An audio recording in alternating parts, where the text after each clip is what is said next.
Dealers, distributors को मैं सलाम करता हूं, क्योंकि डीलर्स और डिस्ट्रीब्यूटर का शॉर्ट फॉर्म होता है डीडी। कैश बाउंस हो सकता है, कैश चेक बाउंस हो सकता है, कैश नकली हो सकता है, लेकिन डीडी हमेशा असली होता है। तो हमारे जो डीलर्स हैं, डिस्ट्रीब्यूटर्स है, वो असली है। एक दिन एक डीलर जो है दुखी था, परेशान था, रो रहा था। तो रिटेलर ने पूछा, रिटेलर ने, कि क्या हुआ सर, आप दुखी क्यों है? तो डिस्ट्रीब्यूटर ने कहा, क्या बताऊं यार। डीलर ने कहा कि कल बिना बताए 20-25 लोग मेरे ससुराल से मेरे घर में मेहमान बनकर आए। 20-25 लोग कल बिना बताए मेहमान बनकर मेरे ससुराल से मेरे घर आए। मेरा घर जो है रेलवे स्टेशन हो गया है। मैं बहुत दुखी हूँ, क्या करूं? बिना बताए आ गए 20-25 लोग, बिना बताए। तो रिटेलर ने कहा, सर अब पता चला जब बिना ऑर्डर के माल आता है तो कितनी तकलीफ होती है। तो हमारे रिटेलर्स को भी प्रणाम जो है वो ऑन द स्पॉट और स्पॉट में हर जगह पे अपनी चीजों को किस प्यार से आगे बढ़ाते हैं। एंड और हर कंपनी में, हर बड़ी कंपनी में सबसे बड़ा हाथ होता है सभी ऑफिसर्स का, सभी मेंबर्स हजरात का, और एचआर का तो बिल्कुल ही होता है। तो हमारे फिल्म इंडस्ट्री में भी 2 एचआर है, एक ऋतिक रोशन और एक दिल्ली में अगर जाएंगे तो दिल्ली में हर दीवार पे अरविंद केजरीवाल जी के फोटो है, सीएम साहब के। वो पहला आम आदमी है जो इतना खास है। और उन्होंने ये साबित भी कर दिया कि सीएम का फुल फॉर्म होता है कॉमन मैन, नॉट सीएम।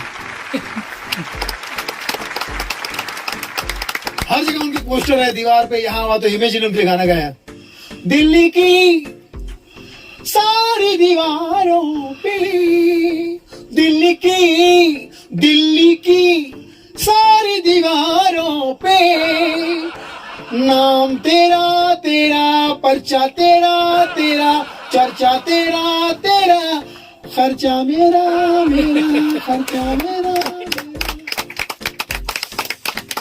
जहां हम लोग मैनुअल शो करते थे तो निशाचर कहा जाता था हमें, निशाचर। आज सिर्फ शनिचर हो गया है, सिर्फ शनिचर होने लगा है। अब तो मुझे अभिषेक बच्चन का वो गाना आ रहा है याद कि हफ्ते में 4 शनिवार होने चाहिए, कम से कम 4 शो तो हो। तो इतना मामला गड़बड़ हो गया कि फंक्शन के लिए हम लोग फिर रहे। लेकिन एनीवेज, आइए मैं पेश कर रहा हूं आपके सामने कोरोना से भरे, कोरोना के कुछ जोक्स। कोरोना को हम हंसी मजाक में टाल देते हैं, उसने बहुत रुला है लेकिन हम टाल देते हैं। बहुत हो चुका दुनिया में तेरा रोना धोना, चाइनीज वायरस ने एम्प्टी कर दिया कोना कोना। गो कोरोना, गो बैक कोरोना। बंद हो गया शॉपिंग मॉल, लॉक हो गया सिनेमा हॉल, मास्क बिक रहा मार्केट में विद सैनिटाइजर डेटॉल। ऊंचे शेयर मार्केट को, अरे ऊंचे सेंसेक्स मार्केट को तूने कर दिया है बोना। गो कोरोना, गो बैक कोरोना।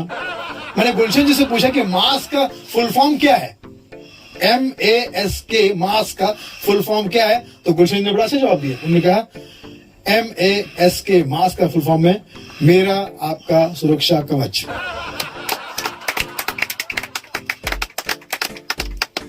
और आजकल तो आपको पता है वो मास्क अगर नहीं पहना आपने तो कहीं भी फाइन मारने वाले आपके मुंह के सामने आ जाएंगे। अगर मास्क आपने नाक के नीचे भी पहना है तो आपके नाक के नीचे से 200 रुपए लेके जाएंगे। मास्क, कोई मुझे याद है एक आदमी बिना मास्क पहने ऑटो से जा रहा था, वो लड़कों ने देख लिया कहीं से, ये चला गया। मास्क की जरूरत थी इसको, क्या? हाँ मिल गया। तो एक कोई बुजुर्ग बेचारा बिना मास्क भूल गया, जा रहा था ऑटो से, वो 4-5 लड़के पहुंच गए, सर आपने मास्क नहीं पहना, मास्क नहीं पहना। वो ऑटो पलट गया और बुढ़ा मर गया।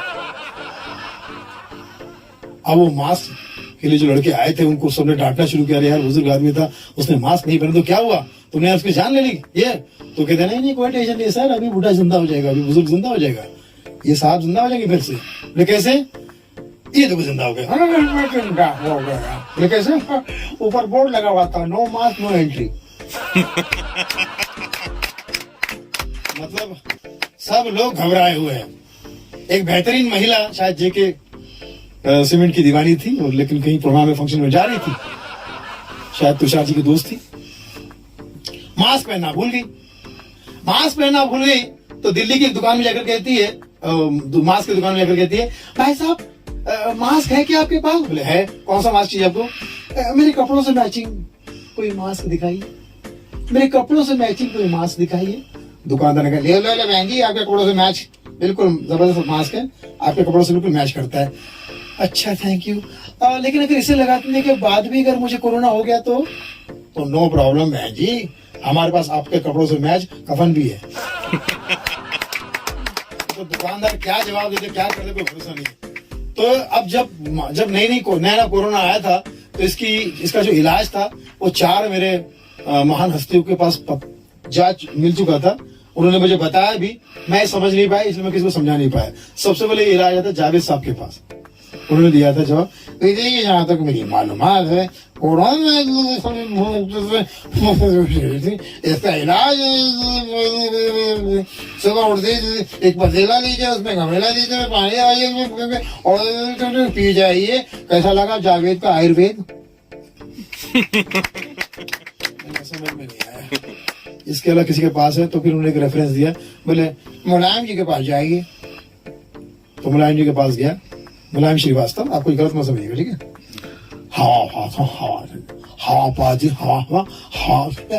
दवा कोरोना सफा से साइकिल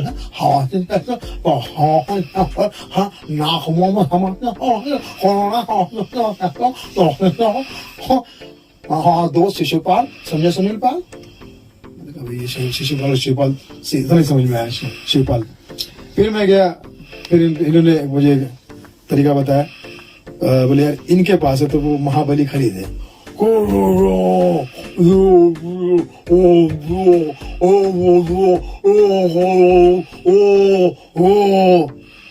भाई आप ही पी लो, आप ही खा लो, आप ही आराम करो, मुझे कुछ समझ में नहीं आ रहा। यही वजह है कि वो कोरोना का इलाज लोगों तक पहुंचा नहीं पाया, बता नहीं पाया, वरना इसका इलाज तो मुझे दूसरे दिन ही, मतलब जैसे कोरोना आ गया था पता ही चल गया था। इतना ज्यादा टेंशन। अब तो मैंने पेपर में पढ़ा, पेपर में खबर आई थी कि कोरोना का जो डर है वो इतना ज्यादा फैल गया है कि सरकार अब जानवरों को भी वैक्सीन दे रही है। ये बात मैंने पत्नी को कहा, मैंने पत्नी को बताया कि सुनो नई खबर है, सरकार जो है वैक्सीन अब जानवरों को भी दे रही है। तो पत्नी कहती है अब तो ले लो। कोरोना की तीसरी लहर नहीं आने वाली, दूसरी लहर से ही सब ठीक हो गया। तीसरी लहर नहीं आने वाली, अगर आ भी गई तो सिर्फ एक ही आदमी के घर पे आएगी तीसरी लहर, वो है आमिर खान। हर एक अपना अपना अंदाज है। हम लोग जिस तरह से एंजॉय कर रहे हैं, बातों को एंजॉय कर रहे हैं, और हर तरह से अब एक फरहान अख्तर की फिल्म आ रही है, तूफान। मैंने कहा आप सबको पता होगा इस टाइप की, इस नाम की फिल्म पहले भी आ चुकी है बच्चन साहब की, अमिताभ बच्चन साहब की। फर्क ये कि उस फिल्म के डायरेक्टर मनमोहन देसाई थे, इसके राकेश ओम प्रकाश मेहरा है। तूफान। तो मैंने फरहान अख्तर से पूछा कि भाई तुम बच्चन साहब से बराबरी क्यों कर रहे हैं? तो फरहान अख्तर का कहना था मैं नहीं कर रहा हूँ, मेरे फादर ने बनाई है, पापा से पूछिए। जावेद साहब ये क्या कर रहे हैं आप? तूफान फिल्म तो बच्चन साहब की थी ऑलरेडी, वो चली भी नहीं थी, फिर आप उनकी ही नाम की फिल्म क्यों बना रहे? तो जावेद साहब कहते हैं भाई देखिए जहां तक मेरी मालूमात है, तूफान एक अपने आप में बहुत बढ़िया टाइटल है। वो फिल्म फ्लॉप हो गई थी बच्चन साहब की, और मैं नहीं चाहता था कि ये टाइटल जाया जाए, इसलिए मैंने बेटे फरहान को सजेशन दिया कि वो तूफान नाम की फिल्म बनाए। और मैं कहा अगर ये चल गई तो फिर हम दुनिया में ढिंढोरा पीटेंगे कि जो बच्चन साहब की जो टाइटल बच्चन साहब नहीं चला सके वो फरहान ने चला लिया। और अगर मेरा फ्लॉप हो गई तो फिर हम ये कहेंगे कि जिसे बच्चन साहब नहीं चला सके फरहान क्या चीज है। घूम फिर के लिए देखा हमारी चीज। एक बार मेरा मित्र एहसान गुरी चला गया था राखी सावंत के स्वयंवर में, क्योंकि बहुत सारे लड़के बुला लिए थे राखी सावंत ने अपने स्वयंवर में। एक को बनाया था वर, बाकी सब देवर। राखी राखी राखी राखी राखी राखी बनोगी क्या मेरे भतीजों की काकी? तू शराब में साथी, बस दुआ चाहिए तेरी माँ की। तो राखी ने कहा माँ मुझ पे एक एहसान करना, मेरे लिए ये एहसान मत कर। गोवा एक टूरिज्म प्लेस है, आप देखिए वहां पर जो गोवा में समंदर किनारा है, कितने लोगों ने गोवा देखा, जरा ताली बजा दीजिए मन में। गोवा के किनारे में गोरी अंग्रेज लड़कियां स्विमिंग कॉस्ट्यूम में लेटी होती है। देखा, कितने लोगों ने देखा? आप मत बजाइए, पोल खुल जाएगी। समंदर किनारे बहुत सारी गोरी लड़कियां, विदेशी लड़कियां स्विमिंग कॉस्ट्यूम में पड़ी होती है, लेटी होती है। वो ऐसा लगता है जैसे बाय फ्लाइट नहीं, तैर के आई है। और तभी तो कहते हैं ना कि कोई भी चीज अगर हमारे देश में बनती है तो चारों दिशाओं से मिलकर बनती है। और ये एकता देखकर मुझे दिल कर रहा है कि मैं सलाम करूं और दिल से बोलूं, जय महाराष्ट्र और जय हिंदुस्तान। तो थैंक यू। अगर महाराष्ट्र की बात करूं तो मुझे, अगर ज्यादातर यहाँ पर मराठी भाई हैं, तो एक मुझे मराठी किस्सा याद आ रहा है। कौन बनेगा करोड़पति, ये कार्यक्रम अगर मराठी में होता, अभी तो शुरू भी हो गया लेकिन मैंने तब सोचा था, मराठी में ये कार्यक्रम प्रस्तुत करने के लिए नीडू फुले आते तो कैसे करते कार्यक्रम, कौन बनेगा करोड़पति। काय सुंदर लाइटिंग, काय तमाशा बिमाशा होणार की काय। अहो नीडू फुले साहेब, तुम्हाला प्रश्न विचारायचे, प्रश्न आयुष्यभर लोक आम्हाला प्रश्न विचारत आले, त्या मारत्या कांबळ्याचं काय झालं, आता आम्ही प्रश्न विचारणार सोडणार नाही कुणाला। ती बाई आहे ना, त्या बाईला, या मास्तरीन बाई बसा हॉट सीटवर, तुम्हाला काही प्रश्न करतो गुमान उत्तर द्यायचं, नाहीतर तुम्हाला आमचं रेकॉर्ड माहितच आहे। पहिला प्रश्न, द्रौपदीचं वस्त्रहरण कोणी केलं? पर्याय देतो, हे दुःशासन। ती बाई मध्येच बोलली, हे दुःशासन। बाईला लई घाई, कम्प्युटरा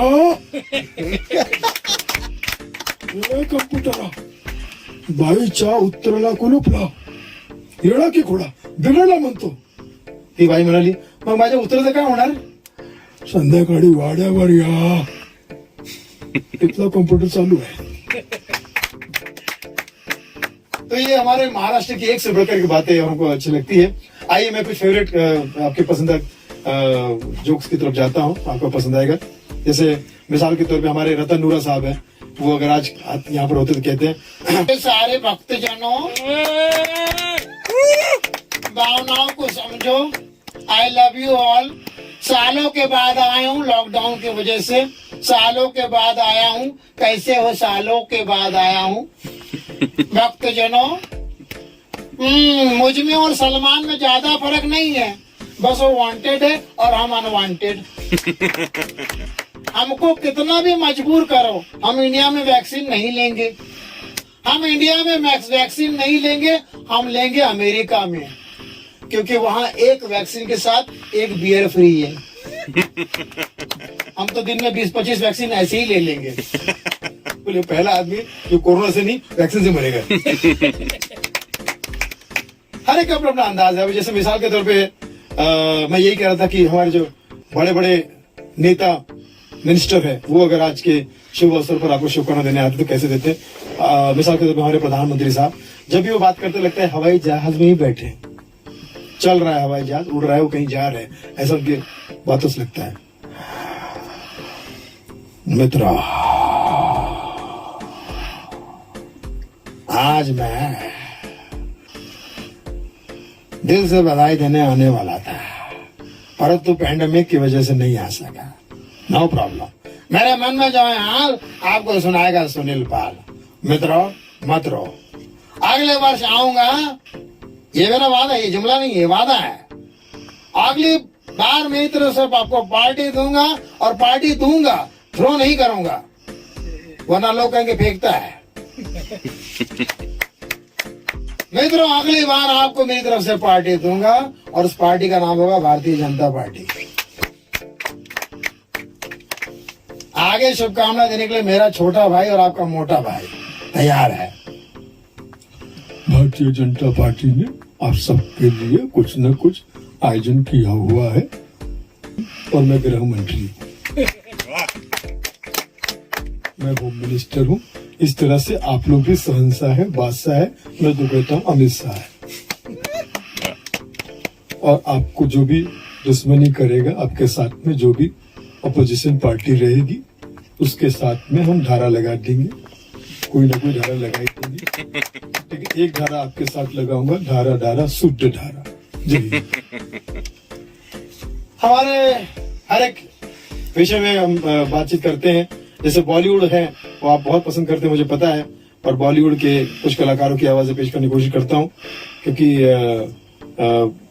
देश हो दुनिया हो जो बॉलीवुड है। माधुरी दीक्षित को किडनैप किया था, सपने में सोचा कि माधुरी दीक्षित को किडनैप कर लिया वीरप्पन ने, कर्नाटक के वो विख्यात जो शैतान को प्यारे हो गए। ऐसे लोग भगवान को तो प्यारे नहीं होते, शैतान को प्यारे हो गए।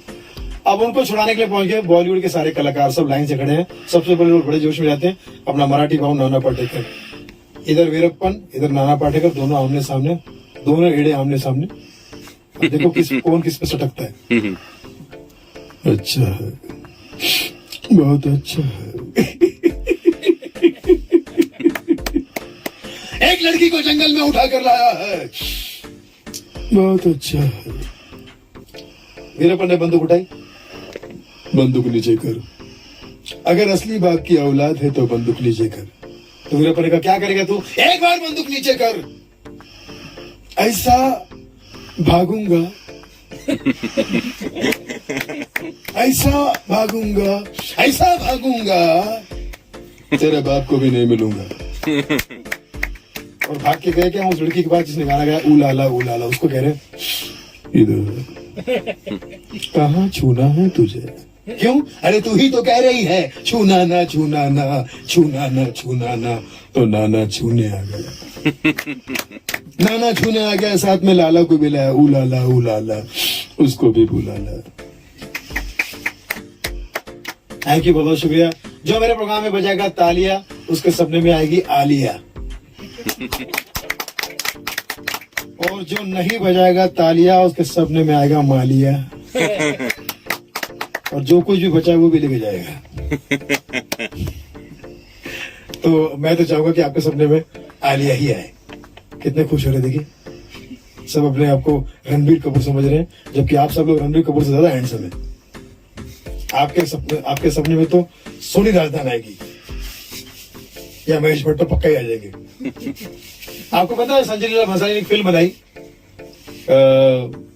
काठियावाड़ी, गंगूबाई काठियावाड़ी। तो मैंने संजय लीला भंसाली से पूछा कि आपकी फेवरेट एक्ट्रेस तो दीपिका पादुकोण है, डीपी, लेकिन आपने उसको क्यों नहीं लिया इस फिल्म में। तो संजय लीला भंसाली दाढ़ी खुजाते कहते, अरे यार ये जो कहानी है ना, ये कमाटीपुरा की कहानी है, और यहाँ पर जितनी भी लड़कियां आती है भटकी लड़कियां आती है, तो इसलिए मैंने इसमें महेश भट्ट की लड़की ले ली। वाह, कमाल से भटके करे मतलब कहाँ पहुंच जाते हैं। तो ये हमारे नाना पाटेकर के बाद माधुरी को छुड़ाने के लिए वीरप्पन के सामने पहुंच गए नसीरुद्दीन शाह। बड़े खतरनाक कलाकार हैं, और खतरनाक क्यों ना हो, नसीर जो है। और हाईलाइट ये है कि इनको सारे अवार्ड मिल चुके हैं। भारत रत्न भी इनके पास में है, भारत रत्न। इनकी पत्नी का नाम रत्ना, वो भारत की है। वो क्या है कि किसी लड़की को जंगल में उठाकर लाना गुनाह है, गुनाह है, 10 गुना है, 20 गुना है, 100 गुना है, 1000 गुना है, पाप है ये। मैं तो कहता हूँ पाप का बाप है ये, और ये पाप मेरी आंखों के सामने हो नहीं सकता। वीरप्पन ने बंदूक उठाई, मजाक था भाई, मजाक, रिस्किया है, इश्किया नहीं है। बहुत शुक्रिया, आप कितना बढ़िया बढ़िया ताली बजा रहे हैं, अच्छा लग रहा है। आप लोग ऐसी ताली बजाते रहिए, यही हमारे लिए जोश का काम करता है, यही हमारे लिए विटामिन का काम करता है। वरना आजकल तो आपको पता है जोश मिलता ही नहीं है, मौज मिलती नहीं, डाउनलोड करना पड़ता है। इतना ज्यादा मामला हो गया है, तो आपकी वजह से बहुत शुक्रिया। तो अब अगले पायदान पर इनके पीछे पहुंच गए इरफान खान साहब। वो जहां भी हो मेरे दिल में है हमेशा इरफान साहब। क्यों ये, अरे बेटा, अबे क्या चाहती क्या बे, तो सुनते हो बे कहा, अबे माधुरी को उठा के चक्कर क्या बेटा, चक्कर क्या बेटा, पहचानते ना हमको, तू चाय का बेड़ा ऊपर तेरी तरक्की पक्की समझो बेटा, लिख ले। वीरप्पन ने बंदूक उड़ाई। अबे क्या कर रहे हो बे, हमें हमको मारना चाहते हो क्या? अरे सुनो साले, हम तो डाकू मंडिया हैं, हमने अपना नाम भी चेंज कर दिया है, इरफान खान से कर दिया हमने इरफान सिंह तोमर, समझे? अबे जंगल में रोशनी कर देंगे तो रोशनी कर देंगे, सिसका लाएंगे सिसका, साले ये मत किसका लाएंगे। अब इनके पीछे मिलकर कॉमेडी किंग जॉनी लीवर साहब। बाबा वीरप्पन छप्पन, अबे इतनी गंदी शक्ल लेके पैदा कैसा हो गया तू? तुझे धरती पे पैदा किसने किया? तुषार ने या गुलशन ने या केदार ने? अबे वो ऐसा गंदा काम नहीं करते, इतना गंदा प्रोडक्ट को बना नहीं सकते, इतनी गंदी शक्ल तुझे धरती पे कहां से आया तू? इसे हटाओ, मैं डर रहा हूं। तो तुषार भाई ने कहा, जॉनी भाई जैसे आप बात कर रहे ना, कौन है? मैं डर रहा हूं, मैं डर रहा हूं। सर वो आईना है।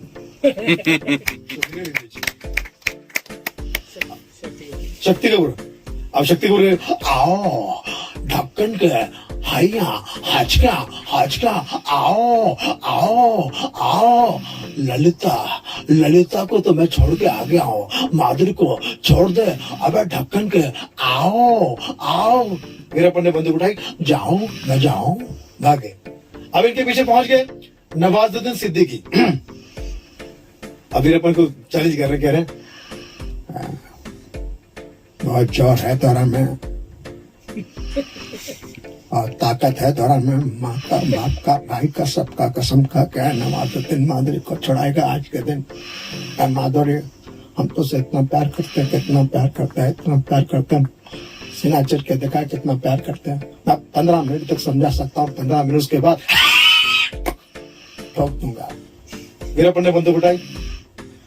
कभी कभी लगता है भगवान आप ही जाए, आज से मैं भी आपका भक्त हो गया। निकलिए। अब इनके पीछे पहुंच के जबरदस्त कलाकार, जिनको उनका सीरियस सीन भी अगर आप देखेंगे तो आपको हंसी आ जाएगी। सुनील शेट्टी।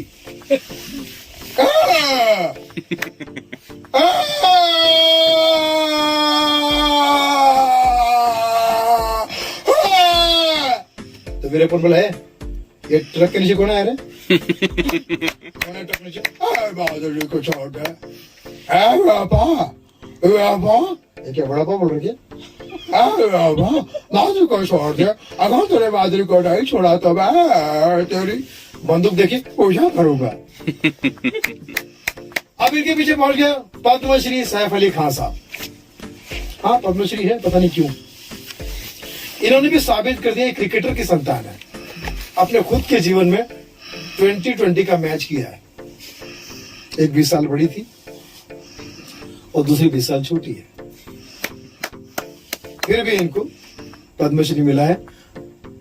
प्रधानमंत्री तो इनको ताम्र पत्र भी देने वाले थे, पर उससे पहले उनकी पत्नी ने उनको तैमूर पुत्र दे दिया। पहुंच गए सैफ अली खान इस तरह से। वाव, वाव, वाव, वाव, वाव।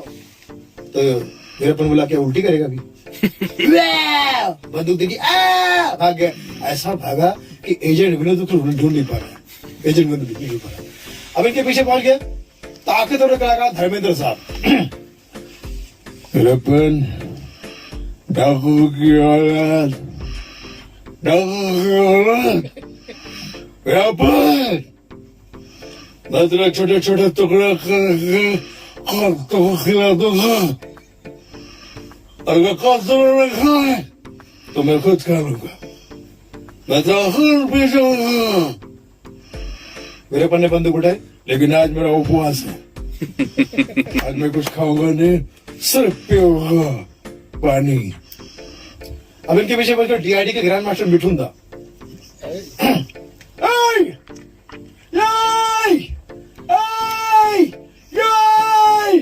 तो वीरप्पन बोला सुन लिया, आगे बोलो।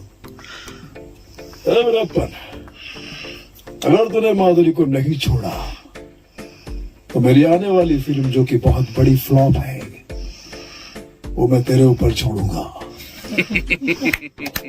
अरे सुना क्या? साला तेरा तो ऐसा हाल होगा, तू तड़प तड़प के मर जाएगा। तो वीरप्पन ने कहा तड़प तड़प के मर जाएगा, माधुरी को छोड़ दे। अब वीरप्पन ने माधुरी को नहीं छोड़ा तो बंगाली भी शुरू हो गया। अभी बेल बड़ा नॉय, अभी जोल ढोड़ाई नॉय, अभी चात कोपड़ा और मैं कहने तो लाश पड़ शोशाने। मुझे पता समझ में नहीं आ रहा है। अब इनके पीछे पहुंच गए बड़े जबरदस्त कलाकार जिनको हम बहुत पसंद करते हैं अलग अंदाज में। शाहरुख खान, उनका टिपिकल स्टाइल है।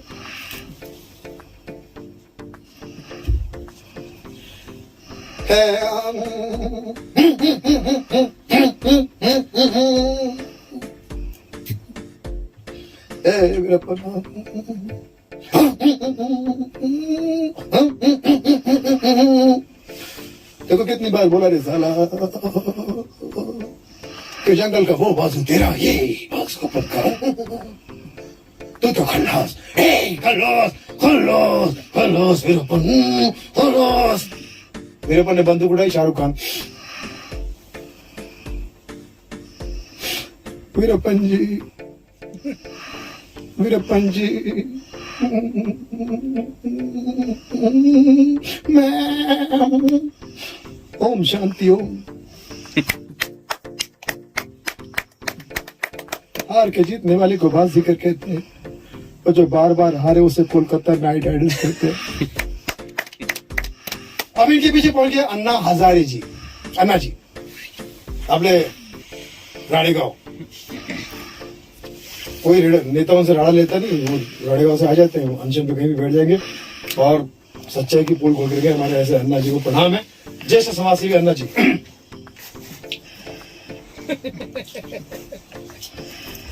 अरे आज मैं वीरप्पन को इसीलिए समझा रहा हूँ क्योंकि वीरप्पन भी एक अन्ना है। मैं अन्ना हजार है और ये साउथ में अन्ना हजार हो। तू कर्नाटक का है, नाटक मत करो, नाटक नहीं करना, नहीं तो अब मैं अकेला अनशन नहीं करूंगा। ये जी के सुपर स्ट्रॉन्ग परिवार भी मेरा परिवार है। अब ये लोग म्यूजिकल प्रोग्राम आते हैं इसमें कॉमेडी हम देख सकते हैं। अब एक गाना आपने सुना होगा, बड़ा प्यारा हिट गाना है। इसमें कॉमेडी कहां से ढूंढ ली मैं बताता हूं आपको। अमित कुमार साहब का गाना था वो। ये ज़मीं गा रही है, आसमां गा रहा है, साथ मेरे ये सारा जहां गा रहा है। कई बार आपने ये गाना सुना होगा, ये ज़मीं गा रही है, आसमां गा रहा है, साथ मेरे सारा जहां गा रहा है। तो एड़े सुन कौन रहा है? तो गाने भी किसी को सुनने में देते। राजेश खन्ना साहब का बड़ा रोमांटिक गाना था, ओ मेरे दिल के चैन, चैन आए मेरे दिल को दुआ कीजिए। इतने रोमांटिक गाने में कॉमेडी मैंने ढूंढ ली। पूरे गाने में हीरो रो रही है, हम थे जिनके सहारे वो हुए ना हमारे, डूबी जब दिल की नैया सामने थे किनारे। देखा बहन, तू जिनके सहारे क्यों थी? तुझे आदमी के सहारे होने चाहिए ना। हम थे जिनके सहारे, वो नैया का शिप भी डुबा देगा, लेकिन बाद में पता चला वो एड़ी नहीं बेवड़ी थी, वो जिनके सहारे थी। अभी आपको पता है, लोन जिन्होंने ईएमआई नहीं भरा है उनके घर पे बैंक के वसूल करता आ जाते हैं। उनको आप जो भी समझना चाहे अपने शब्दों में समझ लीजिए। उनके लिए भी गाना बन चुका है। तेरे दर पर सनम चले आए, तू न आया तो हम चले आए। उनके लिए बनाया गाना। और एक गाना आपने हिट सुना होगा, बड़ा सुपर हिट। एक बार तो क्या हुआ था कि ऑर्केस्ट्रा में मुझे पहली बार जब गाने का मौका मिला, मैं गाना भी गाता था पहले, तो एक लेडी सिंगर मेरे साथ भी, तो वो इतनी नई सिंगर थी, हम लोग रोमांटिक गाना गा रहे थे, लेकिन उसने एक शब्द ऐसा बोल दिया कि वो भाई बहन वाला गाना हो गया, भाई बहन वाला गाना हो गया। मैंने लाइन गाई, तुझे ना देखूं तो चैन मुझे आता नहीं, लड़की एक तेरे सिवा कोई और मुझे भाता नहीं है। कहां से कहां पहुंच गया मामला। गानों में इतनी सारी बातें निकल के आती है। मिसाल के तौर पे आपने वो गाना सुना होगा जिसमें हीरोइन के बेवफाई पे हीरो गा रहा है, तू प्यार है किसी और का, तुझे चाहता कोई और है। मैंने कहा एड़े, जब तुझे कंफर्म है कि वो प्यार है किसी और का, उसे चाहता कोई और है, तो तू डिस्टर्ब क्यों हो रहा है, रादर डिस्टर्ब क्यों कर रहे हैं। लेकिन बाद में पता चला कि उस लड़के ने उस हीरोइन के बारे में इतना बताया, उस हीरोइन के बहुत लफड़े निकले, बहुत लफड़े। गौर से सुनिएगा गाना दोबारा से। तू प्यार है किसी और का, तुझे चाहता कोई और है, तू पसंद है किसी और की, तुझे मांगता कोई और है, तू नजर में है किसी और की, तुझे देखता कोई और है, तू जान है किसी और की, तुझे जानता कोई और है। मैंने कहा बहन कितने और है। एक दिन मैंने अपनी माँ से कहा, माँ तू मेरी दुनिया है, माँ तू मेरी दुनिया है। आई एम श्योर हम सभी अपनी माँ के लिए यही कहेंगे। एक बार माँ के लिए जोरदार ताली बजा दीजिए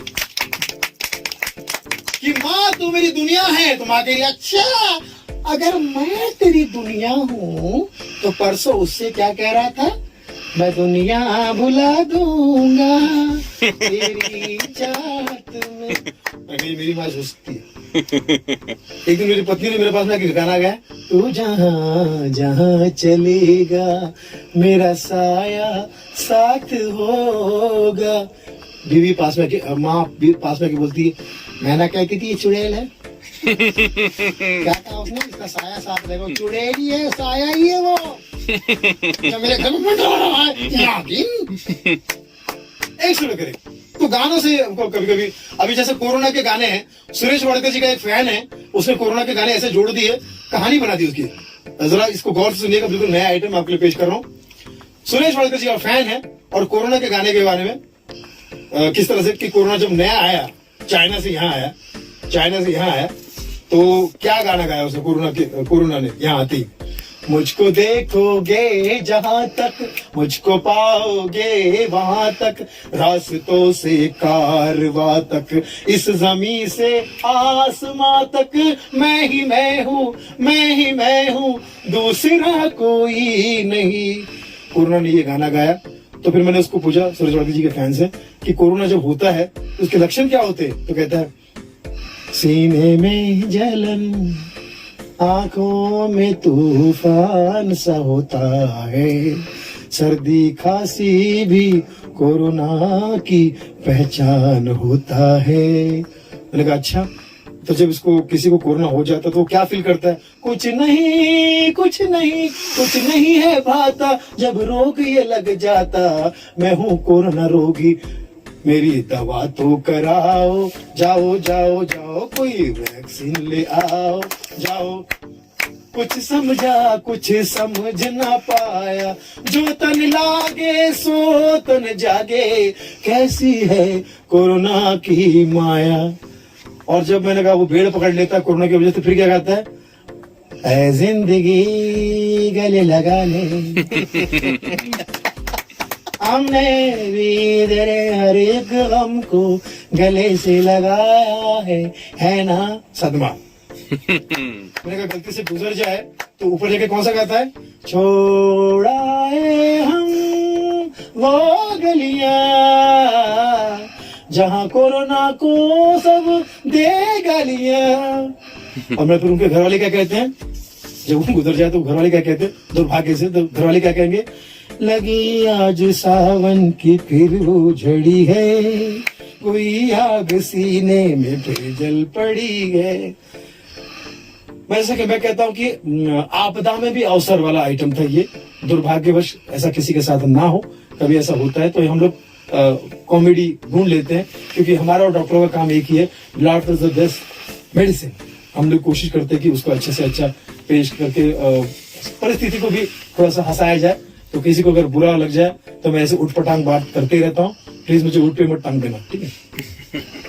तो आइए, एक बड़ा ही जबरदस्त आइटम मुझे याद आ रहा है और मैं आपके साथ पेश करने की कोशिश कर रहा हूँ। जितनी महिलाएं हैं, नारी शक्ति को मेरा प्रणाम है। जिसके पास नारी शक्ति है उसी के पास सारी शक्ति है, जिसके पास नारी शक्ति है उसी के पास सारी शक्ति है।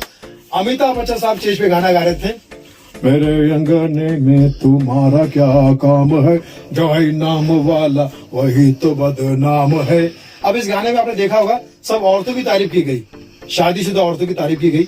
तो मुझे तुषार जी ने इसमें एक ऐसी लाइन लिख दी जो कुंवारों के लिए भी है, कुंवारों के लिए। जितने कुंवारे जरा सुनिए, खुश हो जाइए। और कुंवारा कोई भी हो सकता है, वर्तमान का कुंवारा, भूतपूर्व कुंवारा, भविष्य का कुंवारा, एलिजिबल बैचलर, नॉलेजेबल बैचलर, कोई भी हो सकता है। ठीक, हैप्पीली अनमैरिड कोई भी हो सकता है। और जिसकी बीवी नहीं है उसका भी बड़ा नाम है, जिसकी बीवी नहीं है उसका भी बड़ा नाम है। सबको अपनी समझो और सबको अपनी समझो, शादी का क्या काम है, मेरे अंगने में तुम्हारा क्या काम है। जहां पर भी प्रोग्राम हो प्लीज मुझे ही बुलाइएगा, मेरा कोई ईगो नहीं है, सिर्फ पेमेंट है, तो कहीं भी पहुंच जाऊंगा। तो आइए मैं पेश करने की कोशिश कर रहा हूँ। जब आप इतना प्यार से जुड़ रहे हैं, वातावरण अच्छा लग ही रहा है, तो दो चार किस्से मुझे और पसंद आ रहे हैं, याद आ रहे हैं, तो मैं पेश कर देता हूँ। आप लोग अच्छा लगेगा तो सुनिएगा। कई बार ऐसा होता है कि मैं जहां जहां जाता हूं, मैंने जमीन से लेकर आसमान तक की सक्सेस प्राप्त की आपके आशीर्वाद से।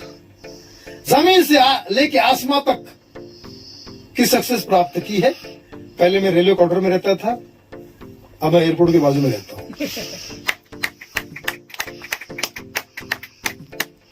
हाँ, तो जहां भी जाता हूं, मिसाल की तरफ आप देखिए, एक बार कलकत्ता गया था, बंगाल का कोई घर, बंगाली तो माफ करना, और मैं खुद भी पाल सरने होने की वजह से मुझे बंगाली लोग समझते, बड़ा प्राउड फील करता हूँ। एक बार मैं किसी बंगाल के फंक्शन में बोला था कि पाल मेरा सरने में, तो हम भी बंगाली, मैं भी बंगाली हूँ, मैं भी बंगाली हूँ, मैं भी बंगाली हूँ। तो एक बंगाली महिला स्टेज पे आके कहती, पूरी बाबा, कीड़े कीड़े मकोड़े, तुम किधर से बंगाली लगता है, तुम किधर से बंगाली लगता है, प्रूफ करो, जल्दी से प्रूफ करो कि तुम हो बंगाली, नहीं तो दो चार देगा ये बहन गाली। किधर से लगता है बंगाली? मैंने कहा दीदी फिर आपको मैं कहाँ का लगता हूँ? तू साउथ का लगता है, साउथ का। मैंने कहा शुक्रिया दीदी, कम से कम मैं भारतीय तो समझा, साउथ अफ्रीका का। तो एयरपोर्ट में मुझे एक साउथ इंडियन भाई साहब रिसीव करने आए, लुंगी पहनी थी उन्होंने, चेन्नई में। कहते अरे कदम, तो आके कहते हैं वड़कम वड़कम। मैंने कहा वड़कम है तो आप खा लो, मैं नाश्ता करके आया हूँ। तो फिर शक हुआ कि वो तमिल, मेरे को तमिल नहीं आती।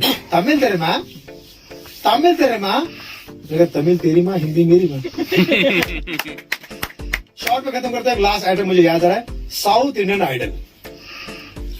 इंडियन आइडल की तरह साउथ इंडियन आइडल अगर बनाया जाए और यहाँ से किसी जज को, हिंदी के जज को लेकर जाए, और वहां का कोई साउथ इंडियन जज हो, बैठ के प्रोग्राम सुन रहे हैं, अनाउंसर अनाउंसमेंट किया, first contestant is Shri Srikanth from Kerala. Chikmagalur चिकमलगे सकरय मतोंड केडमलगे कोकोइल मलगे प्रेम लोका। अब साउथ का जज है, very different voice, very different voice. Hindi garu, Hindi garu opinion. किसी और को भी ट्राई करते हैं, देखते हैं डिफरेंट वॉइस ओपिनियन, ट्राई करते हैं किसी को, किसी को भी ट्राई करते हैं। Okay, second contestant from Chennai, Srikanth. वो शुरू हो गया, श्रीकांत। ಹುಟ್ಟಿದರೆ ಕನ್ನನಾಡು ಹುಟ್ಟಬೇಕು, ವಿದಕ್ಕೆ ರಸಿಕ ಬಂಡಿ, ಅದಿ ವಿಧಿಯೋ ರಸಿಕ ಬಂಡಿ, ಕನ್ನಡ ಕನ್ನಡ ಕಸ್ತೂರಿ Kannada. Very different voice, very different voice. I must say very different. I never heard this kind of new voice, very different voice. Hindi गारू जज, हिंदी गारू एक और को ट्राई कर लेता हूँ, थोड़ा डिफरेंट वाला मामला जो है, एक को बुलाते हैं। रमेश नायडू फ्रॉम हैदराबाद। उर्वशी रावे हिरू रावे एडबन रात्रि गदलन रात्रि कृष्णन रागा पोपो सापड़ती नवा नाकु निमिद प्रेम उन्नदी। साउथ जज very different, total different voice.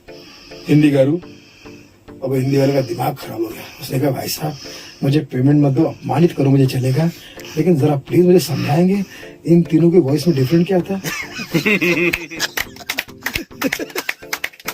तो साउथ में डिफरेंट कुछ नहीं है, सब एक दिल जैसे है, एक सोच जैसे है, और उनकी सोच है लव ईच अदर।